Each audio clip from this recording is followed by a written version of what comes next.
We are here to bring you a new type of news show. New insights, new styles, and new topics every day.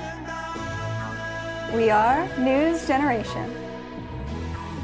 Bring news just for you. It's Friday, October 4th here in Seoul. I'm Song Yujin, and this is News Generation. Today we're joined by Kwon Ji-yeon. Happy Friday. Happy Friday. And Brooke Prince. Hello, happy to be back. Great to have you back. Now, both are here to speak on behalf of those in their 20s and 30s. Now, without further ado, we're going to move on to our main discussion of the day. Today, we have another episode on K-Beauty. And this time, we're going to focus on a specific trend within the K-Beauty industry. Now, to start off, I want to ask our panelists which K-Beauty brands or products are international consumers particularly interested in these days? Well, Olive Young analysed purchasing trends among foreign consumers and found that products from small and medium-sized enterprises have surged in popularity over the past 5 years. Oh. There's been a noticeable rise in interest in fresh, up-and-coming rookie brands. That's quite interesting.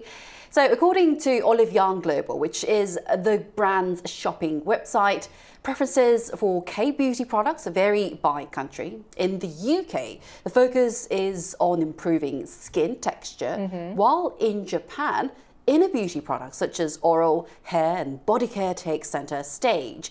And in the US and in the USA, sun care is the key interest, with Korean sun care products being especially popular for their gentle formulations and diverse textures. It's really interesting how rookie brands or small and mid-sized companies are gaining attention. Maybe that's because the K-beauty market has grown significantly, so international consumers are now looking into what is like new and up and coming these days. That's right. Right, so this is definitely a big change. Now, what I also found interesting about the data that Ju-hyun mentioned is how various different K-beauty products, types of them, are trending in different countries. So what are your thoughts on this, Brooke? Well, I was here the last time that we covered K-Beauty, but I think it's one of those topics that we could probably discuss every day on NewsGen and not run out of things to talk about. And I think that's a testament to the industry itself. It's always changing and evolving. It's very exciting. And I think Korea in general is just a place where you have to be willing to experiment with your look and aesthetic. And it's very easy to do that when you have many high quality products to use. For me personally, one of my favorites is the Cushion Foundation.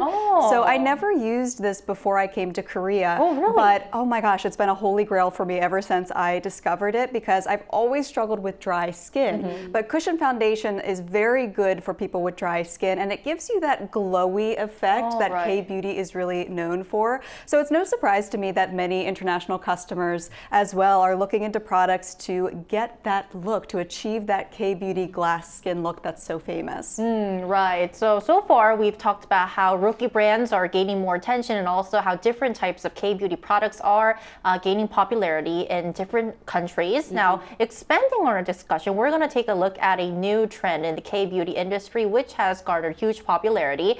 But I want to start by asking our panelists once again, what are some of the must-have K-beauty items for fans of K-beauty all around the world these days? I think there are so many to describe. It's really hard to list them all, right? Indeed, indeed. Well, K-beauty items that have become must-haves for young people globally include popular products inspired by K-pop idols, stars and trends. Aespa's Karina's rimless glasses, Nugent's Y2K fashion, Hanny's bob haircut, and Blackpink's Jennie's glass blush are just a few examples. And BTS is particularly known as a beauty K-beauty icon. An Australian magazine, Vogue, even highlighted his flawless skin. So clean. Right. So after V was seen applying lip balm for just 3 seconds on TV. It was not 5. It 3 was seconds. 3 seconds on TV. The product completely sold out. Wow. So it's completely official. K-beauty fans can shop faster than we can apply lip balm. That is power. The power of influence. It is indeed. So once again, we're seeing this huge influence of K-pop and the Korean wave influencing how consumers are shopping within the K-beauty industry. Now, is this trend also what you've witnessed, Brooke, as well? Definitely. I think if you're a fan of K-pop, K-pop and you've been following any particular group, you'll start to notice that for every comeback, they have a different concept. They love to change things up. So they might dye their hair or do their makeup differently or wear unique, eye-catching clothing. And these pieces often go on to become viral amongst young people. And one product that I really want to highlight today is colored contact lenses. So these have been made popular by the likes of stars like BTS, aespa, Blackpink, New Jeans, and of course, I have to mention IVE's Jang Won-young. She is one of the biggest trendsetters in the industry. She's a global celebrity Yes, now. everything she touches turns to gold. So one of the brands that she is an ambassador for recently this past March launched in Los Angeles, and it has seen remarkable sales for its colored contact lenses. So that's just one of the many products that just flies off the shelves the moment people see their favorite celebrity wearing it. Right. And now back here in Korea, with more people interested in Korean beauty brands and Korean products, a new kind of tourism has emerged in the country, which is called beauty tourism. So I want to ask our panelists, have you also heard about this type of traveling? Yes, I did. Well, I've heard that beauty tourism is quite famous in Korea. Beauty tourism has really taken off here thanks to the rise of K-beauty and K-pop. So visitors are not just coming for sightseeing, for a Gyeongbokgung Palace, but for cosmetic treatments, skincare routines, and even shopping at K-beauty hotspots like Olive Hongdae Young. or Olive Young in Hongdae, yes, which is located sometimes in Myeongdong or Hongdae. And these days, beauty tours include not only salons and makeup shops, but also traditional treatments like daemiri or Korean exfoliation scrub. That's unique. Have you ever heard of this before? I did. You did? Yeah. Have you tried this before? Not yet, but I'm willing to try it out. Really? So even one of my foreign friends came to Korea specifically just for beauty treatments. Wow. So I want to ask you, Brooke, because we know that you have a lot of friends from abroad. Did some of your friends actually visit Korea to try out beauty tourism? I've definitely talked to people who have this experience, and I see online too a lot of YouTube videos with titles like getting my hair done in Korea or getting a skincare treatment in Korea. It's very popular, and I totally understand why, because the products are extremely effective and they're also very affordable. Right. I mentioned earlier the colored contact lenses. So a cool tip, if anyone out there wants to try them, if you want to find the right shade lens for you, you have to know which colors look best with your skin tone. I bet you know where I'm going with this. Personal color. Yes. A very popular K-beauty trend here in Korea is personal color analysis, and many visitors have come to Korea to get this service done. So if you want to try colored contact lenses, I'd recommend coming, getting your personal color analysis done, and then finding the best color shade for you. I think that will be a very popular beauty tourism course for anyone looking to visit Korea. Yeah, I think the best starting course for beauty tourism in Korea is maybe getting your personal color analysis, and after that going to a cosmetic store, getting your hair dyed and picking the best color lens for you. So Brooke gave a really good idea for those who are interested in beauty tourism. Now, as we're talking about the latest K-beauty trends here on NewsGen today, we also asked our viewers which K-beauty trends they're most interested in. And here's what 3 of them said. If we look at the comments, Benny D97 says, for me, the K-beauty trend is UV protection because the usage of UV protective patches would help to prevent sunburn. XOXODNSOO says, I like Korean skincare products. They are made of organic and high-quality ingredients, and their focus is on skin health itself. SunnyJ99 says, Korea has so many health foods such as fermented vinegar, ABC juice, and hongsam extract. They are delicious and nutritious, so I can take care of both health and beauty. So a lot of our viewers are indeed fans of K-beauty. For example, sunscreen. We've also saw very organic, high-quality materials or ingredients used in Korean cosmetics, not to mention healthy K-beauty products that can take care of your inner health and inner beauty. Now, for more insights on K-beauty, we're now going to invite an American millennial to our talks right after this break.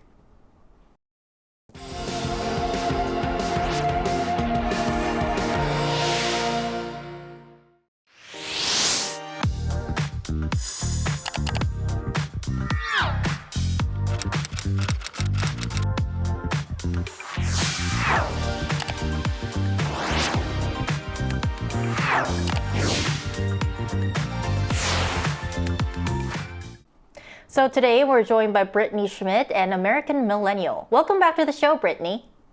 Hi, it's good to be back. Great to have you again. So this is our first question for you. We've talked earlier about how K-pop stars have popularized the use of color contact lenses, especially in the United States. So do you think this trend is really catching on in your country? Yes, I really do. I think that historically colored contacts have been popular in the States mainly among cosplayers, but I think the main influence that idols have had on US beauty and makeup trends when it comes to contacts is the use of circle lenses. So now not only can you change the color of your eyes, but create the illusion of bigger and brighter eyes as well. Interesting. Well, Brittany, do you feel like a lot of the interest in K-beauty comes from younger people wanting to look like their favorite K-pop idols or follow their styles? Well, I'm sure there are some people who want to look exactly like their favorite idol. I think it's mostly just certain aspects of K-beauty that Americans want to follow, wanting the glassy, flawless skin, unique makeup styles, and even body types. That's why Korean skincare routines and products are becoming more and more popular in the States. But there are downsides to wanting to completely imitate these looks. While it's great to want to take care of yourself and be a better version of you, even idols can get bad skin days. You know, they have teams of professional makeup artists to make them look flawless, and the diets that they're on aren't always very healthy. So there has to be a line of what's realistically obtainable for the average person when trying to follow these routines. Hi, Britt. I'm so happy I'm the one that gets to interview you today. Hi, Brooke. Our last question is, in Korea, there's this growing trend of beauty tourism where people visit makeup shops, salons, or even plastic surgeons to try out the latest K-beauty trends. I already know the answer to this, but would you ever be interested in trying it out? So, as Brooke knows, one of the first things that I did when I moved to Korea was I got a nose job.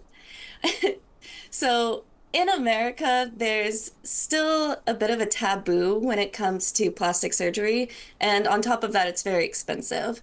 It costs less to fly to Korea, get all these procedures done, stay for a week, and fly back to America than it would be to get the same procedures done in America. So that's how much more accessible and affordable all of these procedures and surgeries are in Korea. And I honestly think that Korea will see even more of an influx in medical and beauty tourism in the next couple of years, thanks to the increasing popularity of K-pop and K-beauty. I see. All right, Brittany, thank you so much for your time today. As always, we really appreciate it. Thank you so much. Thank Thank you. Bye. Bye. Right, so as Brittany just mentioned, she said how it's expected that Korea will see more influx of people coming to the country to experience K-beauty tourism. So there must be a reason for that besides the influence of the Korean wave, K-pop stars, and K-culture. So I want to ask you, what do you think makes K-beauty brands or beauty products, what sets them apart from others? Well, I do believe that K-beauty products stand out for their innovative ingredients and advanced formulations, often focused on hydration and natural glow. They're also known for being affordable without compromising on quality. And also, K-beauty treats skincare as a vital part of self-care, a concept that connects with audiences every single day. Right, because if you have a strong base or a strong foundation, that is, if you have healthy skin, then I think that kind of is the best building block to like have that flawless look when you do your makeup. Right, so what do you think are some of the other strengths of K-beauty, Brooke? Well, I think one of the comments you read earlier really illustrated what I think is the best about K-beauty products, which is that it's about your skin health. So people forget that the skin is the canvas. Right. And so when you're putting on makeup, if you have skin troubles already, you're kind of just covering up the problem. But K-beauty products are about getting to the root of that problem and resolving it. And I talked about it last time, but my skin has just completely changed since living in Korea Korea and changing my routine, utilizing all of the products that Korea has to offer. I think it has such great ingredients and, again, very affordable. So if you're looking to, change your routine and fix the problem rather than just covering it up, I think that's what Kbeauty has to offer. And I think that this naturally leads to my next question for you guys. Are there any specific products that you would like to recommend to our viewers who are new to Kbeauty? I think it'll take an hour to explain all of those. But I highly recommend a good sunblock, sunscreen. Yes. All of the audience. It's important these days, It's quite especially. important these days. Well, not these days, but quite for a long time. It's quite important for protecting your skin. And you can find plenty of affordable options in areas like Myeongdong and Hongdae as well. In fact, many expats, many foreigners often ask Koreans about their youthful appearance. How old are you? You look so young. You look like 10 years old now. And many experts say one reason is their consistent use of sunscreen, sunblocks. And many Koreans seem to make sunblock an essential part of their daily routine. Sometimes they apply them, they wear them while they're at home. Yeah, even when they don't go outside, That's they so say it's correct. important to wear sunscreen. So I think this is a very big tip for all of those who are watching. Wear sunscreen. Every day. Every day, whether if it's the summer or winter or whether you go outside or you stay indoors. Correct. So Juyeon recommends sunscreen to our viewers, right? What about you, Brooke?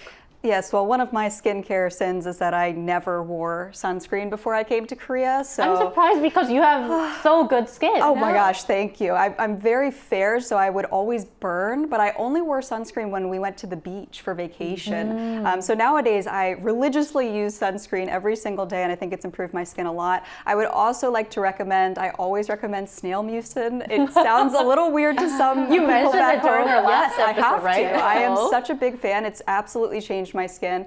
Also, serums, essences, all of the face washes here are really fantastic.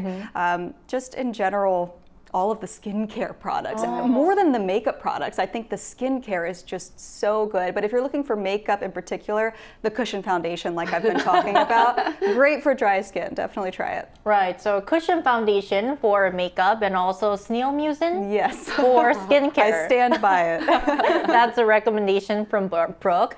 Now, wrapping up our discussion today, looking ahead, what kind of new or existing K-beauty trends do you think will become huge? Well, I do believe that vegan cosmetics will continue to gain traction as the global market grows steadily. According to a report from Grand View Research, this market has been increasing at an average rate of 6.3% annually since 2016. And in South Korea, it has expanded nearly fourfold from 160 billion won in 2013 to 150 billion won in 2022, Wow. with projection approaching 1 trillion won by 2025 next year. Wow. So as interest in ethical consumption rises, K-beauty brands are likely to introduce more products to meet this demand. And after all, looking good while being good is the new trend. Right, because these days I think that we see a lot of products that have like vegan labels on, Yes. which mean that they use vegan ingredients. Now, a quick question for you, Jian. Do you also regularly use these vegan cosmetic products? Yes, I do. Ooh. Yes. Whenever I have to buy some cosmetics, I look at the label. Is it vegan or not? So vegan may be the new huge trend in the world of K-beauty. Correct. Now, what do you expect, Brooke? Well, we've talked a lot today about makeup and skincare, but I don't want to forget about hair. So I think Korea does really great hair, and particularly it's really popular to get a perm here. And one of the most popular ones, the most viral trend, is the hippie perm. It's so cute. I really wanted Can you to get describe it. it, please? It's kind of like a poodle. Like it's like Very curly. Very curly. I really wanted to try it, so I went to the salon and I asked for it, but they took one look at my hair and said, too risky. They told me that apparently it's better if you've never dyed your hair before to get a perm because it can be very damaging. So if you've never dyed your hair before, then maybe a perm would be better for you. And it's not just the hippie perm. There's also the S curl and the C curl that Korea is very known for. Many Korean celebrities get these types of perms. So I predict that those will be the next viral K-beauty trend. And as much as people are interested in styling their hair, I think that hair care products will also catch on because inevitably your hair gets damaged when you do either dye your hair or you get a perm. So there are a diverse range of hair essence and also treatment products that come from Korean beauty brands. So Do you also use them regularly, Brooke? I do. I always ask for recommendations to help my hair because I've dyed it every color under the rainbow, so it needs a lot of help. Right. So vegan products and also hairstyling and hair products. We'll see how these trends or these products become huge in the global market, and we'll bring you the latest trends on K-Beauty continuously here on NewsGen. And that's all from us today, but NewsGen will be back next Monday. And before we go, a quick announcement. Starting next week, NewsGen will air at 10:30 in Korea time due to our regular fall program reshuffle. So don't forget to tune in at our new time, which is 10:30 a.m. Korea time. Once again, special thanks today to Kwon Ji-yeon. Thank you for having me. Thank you. And Brooke Prince. Thank you. Had a great time. Thank you. And thank you everyone for watching. And we hope you have a nice weekend. We are News Generation.